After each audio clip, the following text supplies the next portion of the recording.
దేవాదాయ ధర్మాదాయ శాఖకి సంబంధించినటువంటి భూములు లీజులకి ఇస్తారు కదా, దేవుడి మాన్యం. దేవుడి మాన్యాలు. ఆ మాన్యాలకి డబ్బులు ఇవ్వట్లేదు వీళ్ళు, ఓ 15-20% మంది ఎగ్గొడుతున్నారు. కాబట్టి దాన్ని నియంత్రించడం కోసం దేవాదాయ ధర్మాదాయ శాఖని పెట్టారు. ఇవాళ దేవుడి భూములు ఎన్ని మింగేశారో చూడండి, ఎట్లా మింగేస్తున్నారో చూడండి. గుళ్ళేమో దేవుడికి తిండి లేకుండా చేస్తున్నారు, ఆ దేవుడి భూముల్లో వీళ్ళు తినేస్తున్నారు. ఆపగలిగారా? గత 20-30 ఏళ్లలో దేవుడి భూములు మింగిపాడేశారు. పేరుకి మాత్రమే భూములు కొన్ని చోట్ల ఉన్నాయి, ఆ గుళ్ళకి సరైనటువంటి ఇది లేదు. కానీ దేవాలయ సంస్కరణల కోసమని పెట్టారు. రాజకీయ నాయకులకు ఉపయోగపడింది కానీ దేవుడికి ఉపయోగపడలేదు, భక్తుడికి ఉపయోగపడలేదే. ఒకప్పుడు ఆలయ ఆధారంగా నడిచినటువంటి వ్యవస్థ నాశనం అయిపోయిందే. కానీ ఎంత దబాయిస్తారు, ఆ శాఖ తీసేస్తారు వీళ్ళు, తీయరు.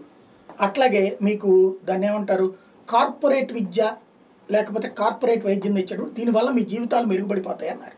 విద్యా వ్యవస్థ సంస్కరణలు తెచ్చినప్పుడు కమ్యూనిస్టులు ఉద్యమిస్తే ఇప్పుడు ఏమైంది జీవితం?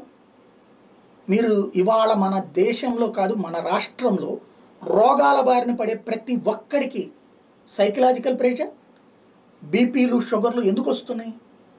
నిరంతరం ఆలోచించాలి మన బిడ్డలు బతికేంటి, నిరంతరం ఆలోచించాలి మన హాస్పిటల్ బతికేంటి.